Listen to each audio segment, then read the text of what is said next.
எடுத்துக்கங்க. அம்மா தான் கூப்பிடுறாங்க. ஒரு நிமிஷம். ஹலோ அம்மா. புனிதா, நீ எதுவுமே பதில் பேசாம உடனே கிளம்பி வீட்டுக்கு வந்துரு. அந்த ஊரு வேண்டாம், அந்த பிசினஸ் நமக்கு வேண்டாம் புனிதா. அம்மா என்னாச்சுமா? எதுக்கு இவ்வளவு பதட்டமா பேசுறீங்க? நீ இந்த வீட்ல இருந்து கிளம்புறப்ப அபசகுணமா என்னென்னமோ நடந்தது. அப்பவே நான் உன்னை தடுத்திருக்கணும். இதுல அந்த கபிலன் கூட வேற நீ போயிருக்க.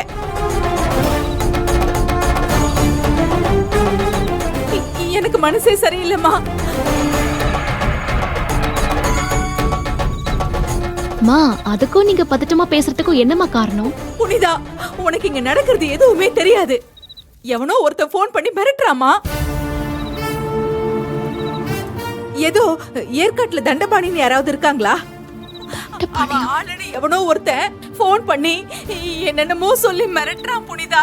நமக்கு இதெல்லாம் தேவையா? வேணாமா? நம்ம ஊர்ல நமக்கு பிசினஸ் இருக்குல்ல, அதை மட்டும் நம்ம பாத்துக்கலாமா? நீ சீக்கிரம் வந்துரு.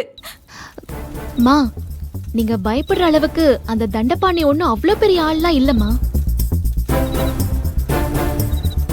அவனுக்காகலாம் இந்த இடத்தை விட்டு வர முடியாதுமா. தயவு செஞ்சு புரிஞ்சுக்கோங்க ப்ளீஸ்மா. நான் பாத்துக்கிறேங்க எல்லாமே. நான் பாத்துக்கிறேன், நீ பாட்டுக்கு இவ்ளோ ஈஸியா சொல்ற? ஏமா அவன் உன்னை உயிரோட விட மாட்டேன்னு எனக்கு போன் பண்ணி மிரட்டுறப்போ எனக்கு கதி கலங்கி போகுதுமா. அம்மா, நீ சீக்கிரமா வந்துரு. என்னால இங்க இருக்கவே முடியல. மா, என்ன சமாளிக்க துணிச்சல் இல்லாம தான் அந்த தண்டபாணியோட ஆளுங்க உங்களுக்கு போன் பண்ணி மிரட்டிருக்காங்க. அவன் இங்க லோக்கல் ஆளுமா. அவனுக்கு கமிஷன் கொடுத்தாதான் அந்த லேண்ட் ரெஜிஸ்ட்ரேஷனே நடக்குமா. நான் முடியாதுன்னு சொன்னேன். அதான் அவன் உங்களுக்கு போன் பண்ணி மிரட்டிருக்கான். இதுக்கெல்லாம் பயந்தா நாம எப்படிமா பிசினஸ் பண்ண முடியும்? அப்பா ஆரம்பிச்சு வச்ச பிசினஸ்மா. இது அடுத்த லெவலுக்கு நான் தான் எடுத்துட்டு போகணும். எனக்கு நீங்க நாளைக்கு வரைக்கும் டைம் கொடுங்கம்மா ப்ளீஸ்மா. நாளைக்கு காலையில கூட இதுக்கு ஒரு முடிவு தெரிஞ்சிரும். இங்க பாரு, நீ சொன்னதுக்காக நான் நாளைக்கு காலையில வரைக்கும் தான் பாப்பேன். அதுக்கப்புறம் நான் பொறுமையா இருக்க மாட்டேன். பத்திரமா வந்துரு, எச்சரிக்கையாயிரு. நீ கிளம்பின உடனே அம்மாக்கு போன் பண்ணிடுமா? சரிங்கம்மா. என்னங்க, இந்த தண்டபாணி உங்க அம்மாவுக்கே கால் பண்ணி பேசிட்டான் போல.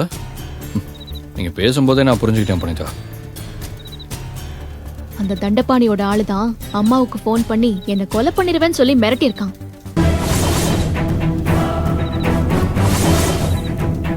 அவங்களுக்கு எப்படி அம்மா நம்பர் கிடைச்சது? தெரியல சரவணா. அம்மா என்ன சொன்னாங்க புனிதா?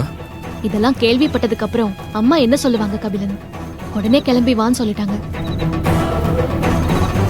அத்தை சரியாதான்க்கா சொல்லிருக்காங்க. எதுக்குக்கா ரிஸ்க் எல்லாம் எடுத்துக்கிட்டு? எதுல ரிஸ்க் இல்ல தெய்வான?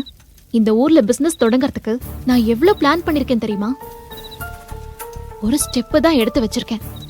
ஒரு நாள் எவனோ வந்து மிரட்டினாங்கிறதுக்காக இது எல்லாத்தையும் விட்டுட்டு போக சொல்றியா? இதுக்கெல்லாம் பயந்துட்டு இருந்தா எங்க அப்பாவால் இந்த இடத்துக்கு வந்திருக்கவே முடியாது. அக்கா, இவளை விடுக்கா. இவ பச்சை தண்ணிக்கே பயப்படுவா. சரி, அதெல்லாம் விடுங்க. நீங்க போய் தூங்குங்க. தெய்வான, சரவணா போய் தூங்குங்க. Good night. புனிதா, ஒரு நிமிஷம். உங்களை டார்கெட் பண்ணி அந்த தண்டபாணியோட ஆளுங்க இங்க வந்தாலும் வரலாம். நீங்க தனியா இருக்க வேண்டாம்.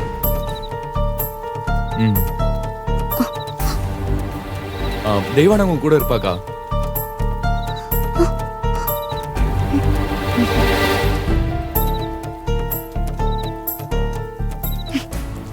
என்னைக்கும் அக்கா கூட தான் இருக்கணுமா? இவங்க பிரச்சனை எல்லாம் எங்க ரெண்டு பேருக்கும் பிரைவசி இல்லாம போயிருச்சு. அதெல்லாம் எதுவும் வேண்டாம். சரவணா, நீ தெய்வானை கூட்டிட்டு ஒரு ரூமுக்கு போ. அதெல்லாம் முடியாதுக்கா. புனிதா, சரவணன் பயப்படுறதுல எந்த தப்பும் கிடையாது. இங்க பாருங்க, நீங்க தெய்வானை கூட போங்க. நானும் சரவணனும் இங்கே இருக்கோம். தெய்வானை கூட்டிட்டு போங்க.